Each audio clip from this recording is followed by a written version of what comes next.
ठीक है, या उसके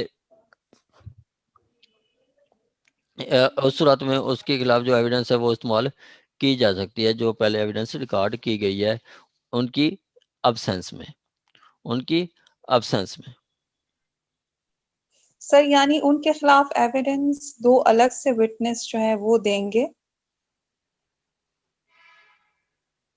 और जब वो मिल जाएंगे तो उनको अरेस्ट किया जाएगा और जिन्होंने एविडेंस दी थी वो इस्तेमाल होगी, ऐसा है हाँ सर? जी, हाँ जी, हाँ जी, अगर वो बंदा मर जाता है तो, अगर वो जिंदा है तो एविडेंस वो इस्तेमाल होगी, लेकिन उन जो विटनेसेस हैं, जो अक्यूज हैं, उनका राइट होगा वो उस पर क्रॉस कर सकते हैं।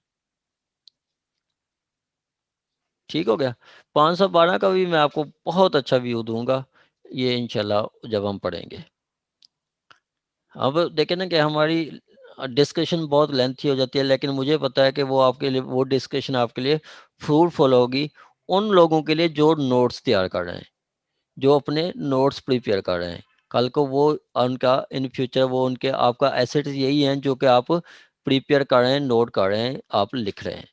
ठीक है, वरना जो आप लेक्चर जितनी भी अच्छा हो आप सुनते हैं तो आप हफ्ते बाद, 2 हफ्ते बाद, साल बाद भूल जाएंगे, लेकिन आपका लिखा हुआ कभी भी आपसे नहीं भूलेगा। आपको वो बार बार बार आपको रिमाइंड कराता रहेगा आपका लिखा हुआ, अगर आप दोबारा देखते हैं तो।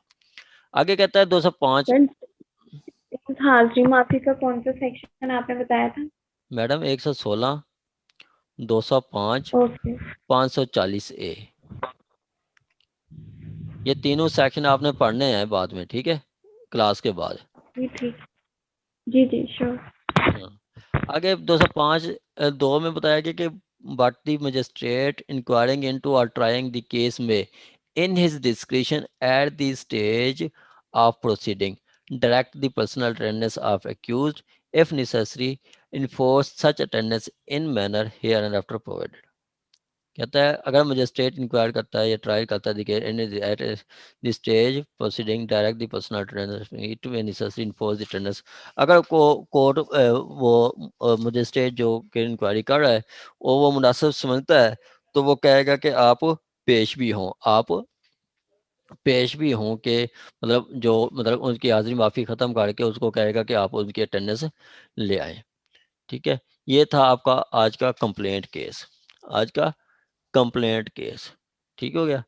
ये कंप्लेंट केस 200 में कंप्लेंट फाइल होती है, उसमें सल्सरी एविडेंस रिकॉर्ड की जाती है। 201 में हम उसके जुरिस्डिक्शन देखते हैं, अगर बनती है तो ठीक है, नहीं तो वो रिटर्न कर देता है। 202 में इंक्वायरी होती है स्टे उससे पहले, समन करने से पहले, कि क्या ये कंप्लेंट ठीक है या नहीं है। 203 में अगर उनको लगता है कि कंप्लेंट सही नहीं है, मतलब फॉल्स है, तो डिसमिस कर देते हैं। 204 में अगर उनको लगता है सफिशिएंट ग्राउंड्स हैं तो समन कर लेते हैं मुलजमान को।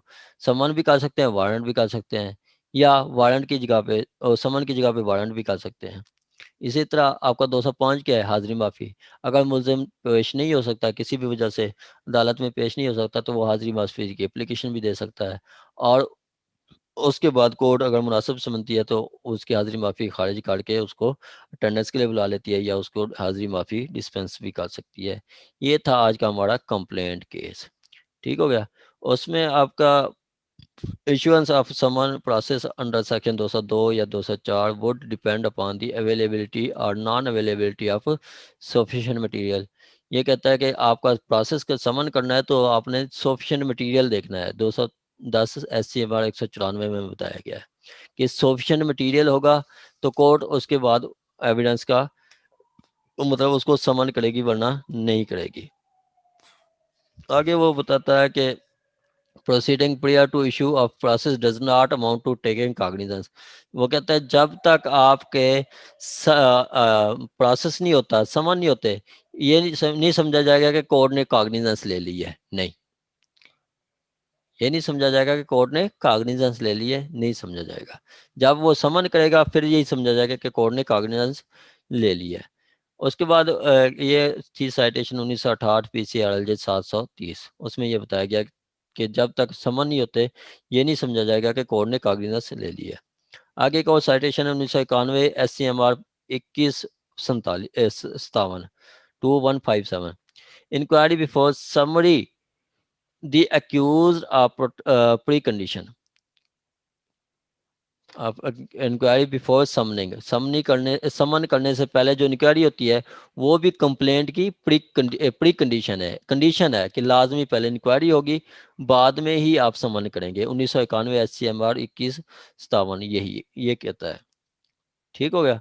आगे कहता है issue of process without recording statement of complainant first an irregularity curable. अब उनको मतलब कंप्लेनेंट को एग्जामिन करने से पहले, उसकी सर्चरी एविडेंस रिकॉर्ड करने से पहले अगर समन कर देते हैं तो ये भी एक इरेगुलरिटी होगी, ये भी एक इरेगुलरिटी होगी, इस पे भी रिवीजन कर सकते हैं। उसके बाद कहता है कि सेकंड कंप्लेंट नॉट कंप्लेंट। अगर एक कंप्लेंट फाइल की डिसमिस हो गई, उसके बाद रिवीजन की, रिवीजन में भी आपकी खारिज हो गई, तो ये समझ जाए कि दोबारा रिवीजन वो सेम आपकी काज पे दोबारा सेकंड कंप्लेंट आप फाइल नहीं कर सकते। ठीक है, ये था आज का आपका लेक्चर। यहाँ तक आपका कोई क्वेश्चन हो तो आप पूछ सकते हैं,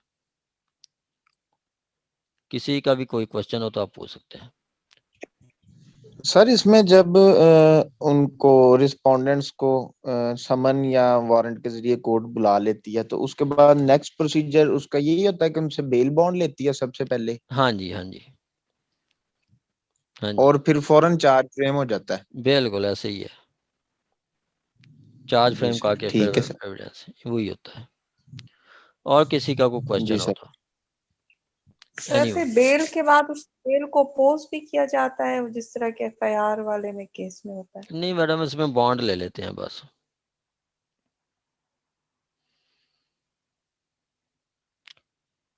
और किसी का कोई क्वेश्चन कंप्लेंट किया तक?